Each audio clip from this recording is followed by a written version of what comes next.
नमस्कार दोस्तों, मैं जेके सोनी आप सबका स्वागत करता हूं हमारे चैनल कॉमर्स गुरु 07 पे। आज हम बात करने वाले हैं वर्कमैन कॉम्पोजिशन रिजर्व के बारे में और इसके ऊपर कुछ क्वेश्चंस करेंगे।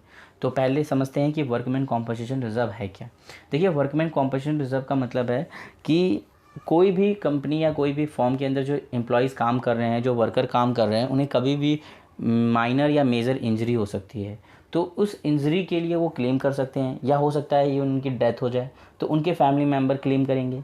तो उस क्लेम को सेटल करने के लिए, उस क्लेम को बेयर करने के लिए पहले से ही कंपनी रेडी रहना चाहती है और रेडी रहती है, जिसके लिए वो वर्कमैन कॉम्पनसेशन रिजर्व बनाती है। ठीक है। वर्कमैन कॉम्पनसेशन रिजर्व कंपनी एक लाइबिलिटी है कंपनी के लिए। ये बैलेंस शीट में लाइबिलिटी साइड में दिखाया जाता है। ठीक है ना। और कंपनी ये पहले से ही बना के रखेगी क्योंकि एम्प्लॉयज़ को देना है, सिंपल सी बात है। तो समझते हैं इसके ऊपर क्वेश्चन, सीधा क्वेश्चन के ऊपर आते हैं कि ये है क्या। बेसिक नॉर्मल यही इन्फॉर्मेशन है कि वर्कमैन कॉम्पनसेशन रिजर्व का मतलब है कि अगर कोई भी एम्प्लॉयज़ को इंजरी होती है, में माइनर हो या मेजर हो या इवन डेथ हो जाए, तो उसको क्लेम के देने के लिए पहले से ही एक फ़ंड बना के रखना है, एक रिज़र्व बना के रखना है। इसे वर्कमैन कॉम्पनसेशन रिज़र्व कहते हैं। ये स्पेसिफिक रिज़र्व है, ये सिर्फ इसी काम के लिए यूज़ होगा और किसी काम के लिए यूज़ नहीं होता, ध्यान रहे। ठीक है। तो इसके ऊपर क्वेश्चंस देखते हैं क्या है। लिखा हुआ है ABC 3 पार्टनर हैं और इनका रेशियो 5:3:2 है। इनका प्रॉफिट शेयरिंग रेशियो फ्यूचर में चेंज होने वाला है, 2:3:4 होने वाला है और ये 1 अप्रैल 2018 से ये चेंजेस होंगे। और बैलेंस शीट का पार्ट दिया हुआ है, एक्सट्रैक्ट बैलेंस शीट दिया हुआ है 31 मार्च 2018 में, और जिसमें वर्कमैन कॉम्पोजिशन रिजर्व हमारे पास 90,000 दिया हुआ है। कुछ 6 केसेस दिए हुए हैं जिसमें अलग अलग इन्फॉर्मेशन है, जिसके बेसिस पे हम इसको सॉल्व करेंगे, ट्रीटमेंट करेंगे। तो देखते हैं, पहले हम जर्नल का फॉर्मेट बना लेते हैं और एक एक करके समझते हैं कि क्या होगा इसका। तो जर्नल आप जानते हैं, जैसे 11th क्लास में आपने पढ़ा है, एज यूजुअल सेम है, डेट, पर्टिकुलर, LF, डेबिट और क्रेडिट। ठीक है। तो पहला केस कह रहा है कि if no information as to claim is given, यानी कि 90,000 का जो रिजर्व बना हुआ है उसके रिगार्डिंग कोई क्लेम नहीं गिवन है। तो फर्स्ट केस में क्या करेंगे, डेट है, डेट आप लिख सकते हैं, मैं केसेस वाइज लिख रहा हूँ। ठीक है।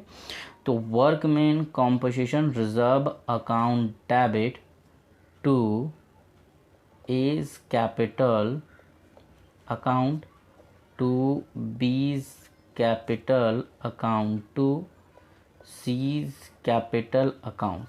और देखिए A, B और C का जो रेशियो है वो हमारा दिया हुआ है 4, 3 एंड 2। ठीक है ना, ये रेशियो दिया हुआ है। ध्यान रहे, जो भी पार्ट बैलेंस शीट में गिवन होता है, जो भी रिजर्व होंगे वो से ओल्ड पार्टनर हमेशा ओल्ड प्रॉफिट शेयरिंग रेशियो में बांटें। यानी कि बैलेंस शीट के अंदर जो भी चीज़ें हैं वो डिस्ट्रीब्यूट अगर होती है पार्टनर के बीच में, चाहे वो बियर किया जाए, मतलब राइट ऑफ करना हो या फिर डिस्ट्रीब्यूट करना हो, उसे हमेशा old partner old profit sharing ratio में ही करेंगे। तो वर्कमैन कॉम्पोजिशन रिजर्व हमारे पास 90,000 का था, जिसे 4:3:2 में डिस्ट्रीब्यूट करना है। तो यह आया 40,000, 30,000 एंड 20,000। ठीक है ना, इस रेशियो में हमने डिस्ट्रीब्यूट कर दिया। नरेशन लिख लेंगे आप सब, नॉर्मल है। सेकंड केस देखिए, सेकंड केस में कह रहा है कि if there is no claim, मतलब इन्फॉर्मेशन गिवन है वर्कमैन कॉम्पोजिशन रिजर्व के बारे में कि कोई क्लेम नहीं है, मतलब ये कह रहा है। तो सिंपल पहले वाला ये, workman composition reserve account debit to A's capital account to B's capital account to C's capital account. 90,000 को डिस्ट्रीब्यूट कर देंगे 40,000, 30,000 एंड 20,000 में। नरेशन थर्ड पॉइंट, थर्ड से बात समझ में आनी चाहिए क्या है। थर्ड केस में कह रहा है कि if a claim on account of workman composition is estimated at 45,000, यानी कि 90,000 के रिजर्व में से 45,000 का क्लेम आ गया।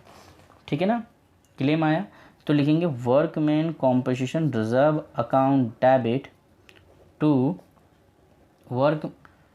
वर्कमैन कॉम्पोजिशन क्लेम कह सकते हैं, workman composition claim account to, अब 90,000 का हमारा रिजर्व है, 45,000 का हमारा क्लेम आया, तो बाकी जो बचा रिजर्व वो बांट देंगे एज कैपिटल, मैं कंपाउंड एंट्री कर रहा हूँ, आप चाहे तो अलग अलग भी कर सकते हैं इस एंट्री को,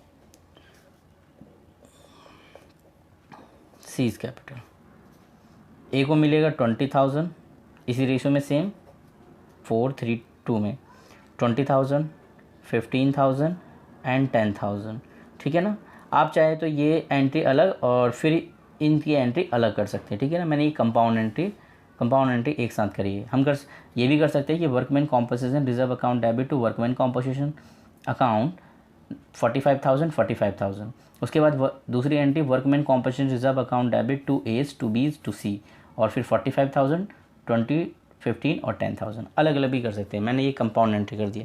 यहाँ पे वर्कमैन कॉम्पोजिशन क्लेम में provision for workman composition claim भी लिखा जाता है। यही लिख ही लेंगे, कोई दिक्कत नहीं है इसमें।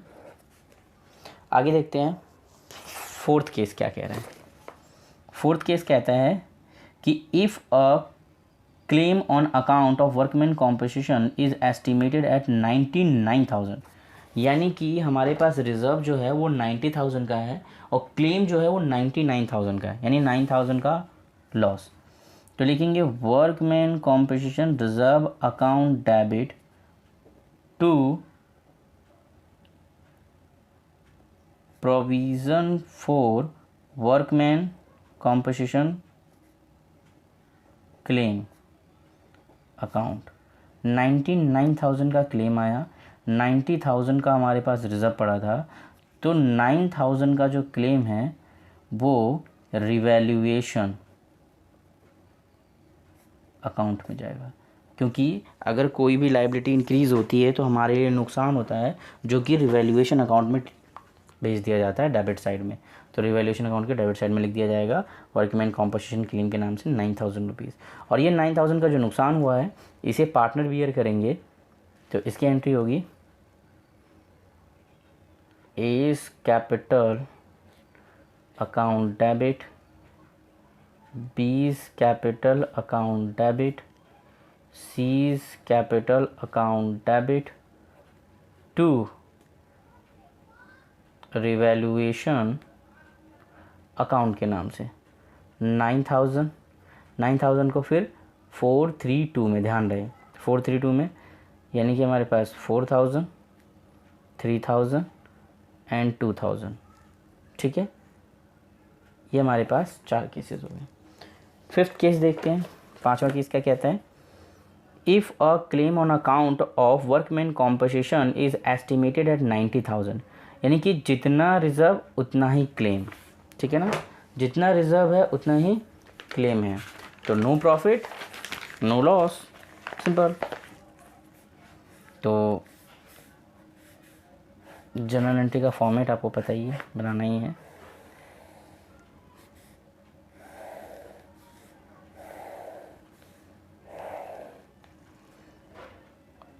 डेट,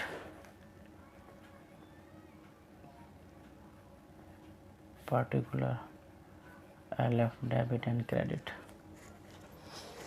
फिफ्थ केस में हमारे पास 90,000, तो एंट्री पास करेंगे workman composition reserve account debit to workman composition claim account. 90,000 था और 90,000 का ही क्लेम आया, सिंपल, कोई प्रॉब्लम नहीं। सिक्स्थ केस की बात करें तो सिक्स्थ केस में कह रहा है कि सिर्फ 36,000 का ही क्लेम आया, ठीक है ना। तो बाकी क्या कर दिया जाएगा, डिस्ट्रीब्यूट कर दिया जाएगा। तो एंट्री पास होगी workman composition reserve account debit to provision for workman composition claim account to A's capital account, to B's capital account, to C's capital account. 90,000 का वर्कमैन कॉम्पोजिशन रिजर्व आया, क्लेम जिसमें से 36,000 का क्लेम आया, और बाकी इसमें से जो वैल्यू बची उस वैल्यू को डिस्ट्रीब्यूट कर दिया जाएगा ABC में 432, जो इनके ओल्ड प्रॉफिट शेयरिंग रेशियो है उस रेशियो में से डिस्ट्रीब्यूट कर दिया जाएगा, जो कि आया 24,000, 18,000 एंड 12,000। ओल्ड पार्टनर को ओल्ड प्रॉफिट शेयरिंग रेशियो में डिस्ट्रीब्यूट कर देंगे, ठीक है ना। तो इस तरीके से सारे केसेस अलग अलग तरीके से सॉल्व किए जाएंगे। तो मिलते हैं अगली क्लास, धन्यवाद। अगर मेरा वीडियो ये अच्छा लगा आपको तो प्लीज़ लाइक करें, शेयर करें, कमेंट करें। कोई सजेशन है तो आप मुझे सजेशन दे सकते हैं। और अकाउंट की इसी तरह की वीडियो पाने के लिए आप मेरे चैनल को सब्सक्राइब कर सकते हैं, जिससे कि मैं और वीडियो डालूँ। और प्लीज़ लाइक करें अगर अच्छा लगा तो। धन्यवाद।